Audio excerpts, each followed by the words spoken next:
Welcome back to Miles of Books, a book-centric show to take along on your run from Another Mother Runner and Feisty. I'm your host, Sarah Bowen Shea, and I'm joined by Coach Liz Waterstraat to talk about a nonfiction book.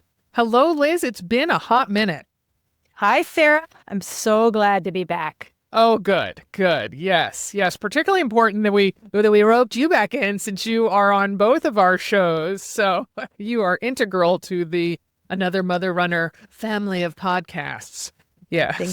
Thank you. Yes.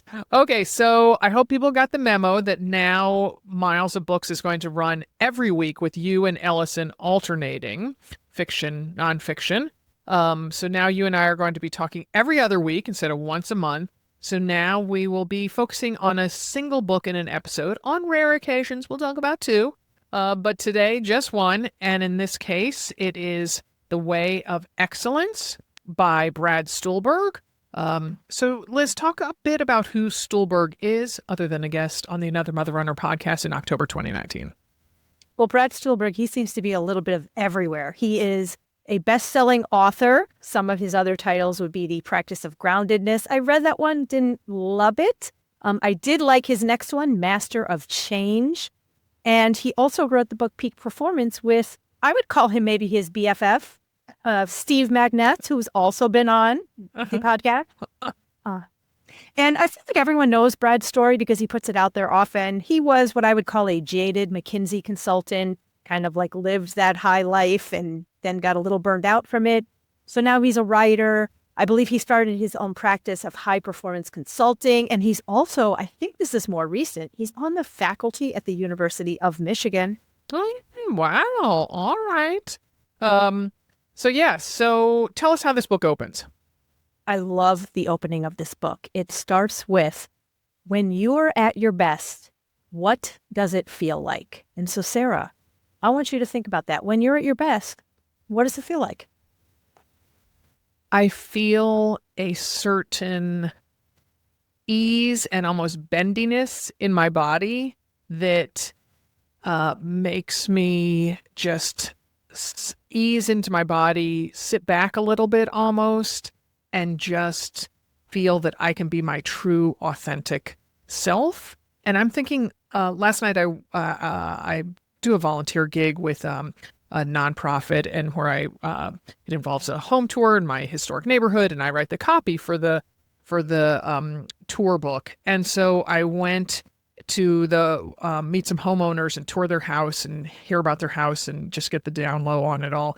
And I just felt so comfortable and at ease with these people that I had just met. So I'm describing that, how I felt most recently last night. But then for me, when I'm running or exercising, it's when there's a point where my eyes kind of do this thing where they're neither focusing near nor far. And I just have both narrowed and widened vision. And like when I'm in a marathon and I can hit the pace that I want to be hitting, that's the feeling I have. Yeah. How about you? Yeah. When I think about myself at my best, it is very much a flow state, fully engaged, present, sometimes almost seeing myself from the third person, like seeing myself from the outside looking down. It feels like play. It feels like there's just, like you said, there's a sense of ease. There's a sense of, this is who I am. This is fully me. And you're just 100% there and enjoying it. And that could be whether I'm out on the race course or even sometimes when I'm with my kids and we're in nature and we're doing something fun. It's just this sense of ease. And, Stulberg, he says that this question, when are you at your best and what does it feel like, that the answer will give you clues as to what excellence is all about. I think it's very interesting that both you and I use the word ease in our answer. Yeah. Well, think about it. Excellence doesn't come from draining and forcing and resistance. It's almost just like you said, it's this ease, this flowing into it, just this sense of peace with what you're doing. Yeah. So I understand this book distinguished itself from from self-help books. So how is that? Yeah, so when you think about self-help books, I feel like they come along with some type of a manual or a how-to guide. And Stulberg, he makes the point that the book is not how to be excellent. And it was a point he actually made on, there's another podcast out there called Going Mental, hosted by champion and Olympian Jan Frodeno. And he was talking about there's other podcasts out there, Liz? Can you believe it? This new thing called podcasts. No, who doesn't have a podcast these days, Sarah? All right. Okay. Yeah. So it was on Going Mental, which is just a delightful title, isn't it? He made the point that the book is not how to be excellent. It is the way of excellence. And so it's really more of a frame set for what I would call the mindset and the practices of excellence to put yourself on the path versus, I'm thinking about other books I've read in this genre where it's like, hey, here's my how-to guide for how I got out of being toxically positive or whatever other gobbledygook is out there these days. So, really the book is about how excellence is less of a destination and more of this energizing process of growth and becoming. I like that. All right, it's time for a short sponsor break. Please support these brands as a way to support this show. When we come back, Coach Liz will delve deeper into this book. I understand Stulberg fleshes out a rather comprehensive version of excellence. Yeah, so he talks about the foundations and he kind of hits it from three angles, one being biology, the next one psychology, and then third philosophy. And he kind of starts by talking about this really interesting concept of situated cognition. And I love this. So it's where the better we get in an activity, the less we think with our head and the more we think with our entire being. So really think about that. And he said, we perform our best when we feel our way forward. And I was just reading this article about Simon Whitfield, who our triathlon listeners will recognize. He was the gold medalist in the first Olympic triathlon back in 2000 in Sydney. And the article was talking about how Whitfield had this sense of where he was always at in a race, where everyone else was at, and what he needed to do next. So he had this intimate absorption in the activity, which is what Stulberg calls this idea of situated cognition. So I found that really interesting because I think about some of my best races. Again, it's this sense of what to do next and what's going on. Another thing that he brought up, and this is a hot topic. We've talked about this on the podcast before. This is a guest appearance by values. Part of the psychology of excellence is that it must be pointed towards something that matters to you. And I understand that he also talks about what excellence is not. Yeah, he made this point that it is not relentless optimization, which I feel like sometimes is what a lot of what Stulberg would call Libros would tell you, that it's about like what's your sleep supplement stack and your ice bath routine and your morning ritual. I love when I hear a man talk about a morning ritual. I think, and I know not everyone out there is a mom, but I'm thinking of all the moms who, like when your kids were really little, your morning ritual was the sound of somebody melting down, screaming, crying, needing you. That was the morning ritual. Anyway, you don't need any of that. He says how excellence is just a sustainable practice that's rooted in discipline and not just the work, the discipline, but also the recovery. All right. And you mentioned that philosophy enters into it. Yeah, he does get into philosophy. He talks about some of the different philosophers. I think he brings up Aristotle and Plato and even Immanuel Kant. I think that's how you say his name. Yes, it is. Yes. And he says that excellence is really about internal mastery over external achievement. So it's less about winning and more about alignment, which is the one phrase in the book that made me think, was this generated by AI? Because you show me a piece of AI copy that doesn't include the word alignment. You are one of those, AI things, like your AI radar is highly tuned. There's just a flow and a rhythm to it, and there's a lot of words that it likes to use, one being alignment. So everyone out there, stop using the word alignment. All right. So, and then I understand that he gets a bit more practical.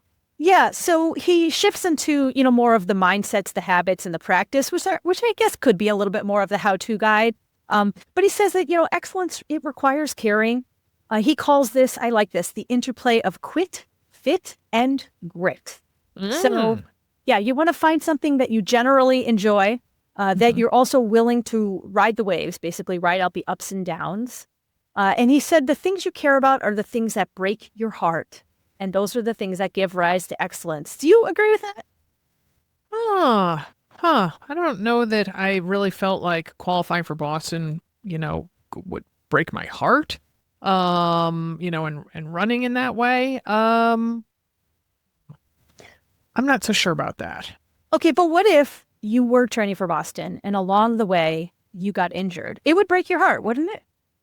Oh, yeah. I mean, I think about when I broke my ankle in 2015 and that I had just that I knew that I was supposed to run Boston in 50 weeks from then, from when the fractures happened. And definitely I went to a very low place over the result of my healing, but I made it. So, well, break your heart or break your ankle. Take your pick. He also talks about goals, and he says, now here's another thing I'm not sure I agree with. He says the people who achieve big and audacious goals are rarely obsessed with achieving big and audacious goals. So I don't know that I agree with that, mostly because I don't think the word obsession has to be negative. I think you can be obsessed with something in a good way, in a balanced way, which maybe I'm contradicting myself here. But what do you think? Do you think you can... Well, manage also obsession? then it makes it sound like you're just kind of backing into these big audacious goals. You're Homer Simpson backing up into the hedge, so that you do remain focused and attentive and move toward it. I mean, you were saying earlier that it's about moving forward. So I think if we give obsessed a negative tinge, then perhaps I could agree with that. But highly focused, concentrated on, if we substitute a synonym for obsessed, maybe it comes, then I would openly disagree with it. Yeah. I like that we're disagreeing because we don't always disagree with these books. So it's right. And some of Stulberg's, yeah. CV. So yeah, right. He also, I feel like everybody talks about this, right? The power of consistency. And he says that mostly we just need to ride the waves. So when things fall apart, forget about it and move forward and don't catastrophize. And I think, as a coach, as an athlete, so important because it is the mark of a great athlete. One who just says, okay, this is where we're at now. We're just going to move forward. We're going to get on with things versus somebody who just sort of spins and spirals and gets caught in that catastrophizing. Well, Liz, I've got to mention it here. Pickleball. Of course you do. So this is something I witness all the time on the pickleball court. It is the people who then, and they tend to be pessimists, I'm going to say that they get down on themselves on a missed shot or a mishit shot or something like that, instead of being like, okay, we lost a point there, but now we have another opportunity. And I mean, gosh, I was playing 2 weeks ago with a guy and we came back from 0-8. I mean, and the game only goes to 11. So there wasn't a whole room for error. So, and it's the person who can, it doesn't have to be dramatic. Like, I don't have to then be like, okay, we're on this. We're not going to let anything happen, and it's just like, I let this quiet calmness come over me. And I think, okay, Scott or Sue or whoever it is, I'm going to like radiate that out. And I hope you pick up what I'm laying down. And then we're going to do this. So, yeah. So catastrophizing, it's no bueno. Okay. So I learned something new today. Yes. Pickleball only goes to 11? Yeah. It's like the speakers in, this is Spinal Tap. Which is someone sitting there. First of all, they're like, and I shall call it pickleball. And it's only going to go to 11. Well, that's so that you can have, a lot of mixing and mingling so that, a game sometimes will only last 10, 12 minutes. maybe even a little less than that. But it can also go on. I mean, sometimes in the league I play on Thursdays, our games can last half an hour for somebody to get to 11. So yeah. But you do have to win by 2. So actually that game with Scott and I, it went to 12-10. So yeah. Mm-hmm. Okay. Yeah. Mm-hmm. Yeah. And in tournaments, sometimes you play to 15. Anyway. No, okay. There. Wow. Let's move the car back over into the lane that we started out in. Mm-hmm. We can't talk about excellence without bringing in focus and discipline, although he says they are necessary for excellence, but also there's this idea that mood follows action. So while you need focus and discipline, you know, you don't have to be in a good mood to deploy those things. And what's something that Rich Roll, he's also a podcaster, not sure you've heard about him. He also says it often, how this action can bring motivation, which I think is a good point for all of us to hear, because especially as we get into the spring, we've all come out of winter, you know, motivation kind of lags on these days where the temperatures are going up and down, and we don't have to be in a good mood to get moving, basically. All right. So, and then he talked about another type of discipline. Is that right? Yes, he said there is a discipline to not prejudge performance. I love this, of course, as a coach. You should never, you know, how you feel before a hard effort is not often how you feel during a hard effort. And this is that whole idea of, I tell my athletes, just keep an open mind, give yourself a chance. So have that discipline to keep an open mind. You never know when you'll surprise yourself. So there's a world champion, Daniela Rife. Her coach used to tell her that you don't have to feel good to race well, something I will repeat to my athletes often. Oh, that's good. That's good. Yeah. All right. And I hear that he brings up one of my favorite words. He brings in gumption. And I have to say that I learned that word from an English teacher because in 10th grade, the teacher needed somebody from the class to go into the teacher's lounge to, I don't know, like, let's say, get a knife that could cut a cake that somebody brought into class or something. So she said, I know, I'll send Sarah. She has gumption. Well, first of all, I misheard the word and I thought she said gum, S-H-I-T. But once I understood that she said a word that was gumption, I was like, well, what's that? And so then she basically was like, you know, somebody who has the balls enough to do it. So, yeah. Okay, so well I have to look it up. I mean, he uses it as it's a forward inertia. It's this sense of progress and possibility. So a strong but measured enthusiasm. And to me, that's so important during setbacks or injuries. It's just that ability to not sit around and not stew about things, to really care enough to see obstacles as challenges and problem solving as a fun endeavor. Reminds me of a Bammer here in Portland who had a daughter. She gave birth the morning after she was at one of our events, and she named her daughter Moxie. So kind of a word I put in with gumption. Yes. So, in speaking of words, I hear curiosity poked up its head, the word curiosity. Yeah, you can't read one of these books nowadays without hearing about values and curiosity, which is right up my alley.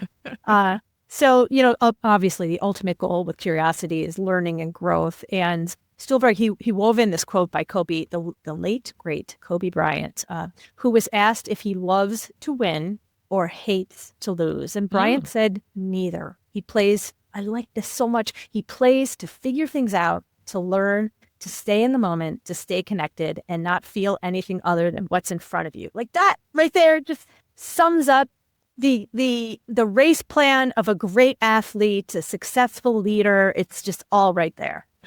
Oh my goodness. R.I.P. Kobe. So yeah. Okay, so tell us how he wraps up this book.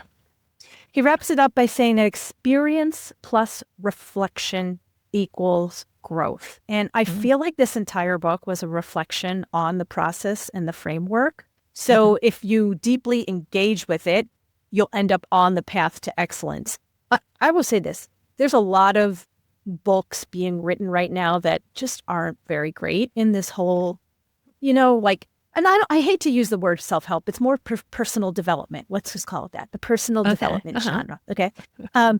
This book was really good. This book was worth the read. It was worth the wait. And it's one that I think would just resonate with a lot of, whether you're an athlete, a leader, or just, you know, a parent, a business person. I think you'd get something out of this. All right. Okay. Well, Liz, always a pleasure to talk with you. I look forward to talking with you again in 2 weeks. See you then. And folks, thanks for joining us. If you're pleased that Liz and I and Ellison and the whole rest of the crew are back, we'd love if you could spread the word, either by telling folks on social media or leaving us a review wherever you listen. Miles of Books is a production of Another Mother Runner and Feisty. For more on Feisty and their other shows, events, and workshops, visit feisty.co.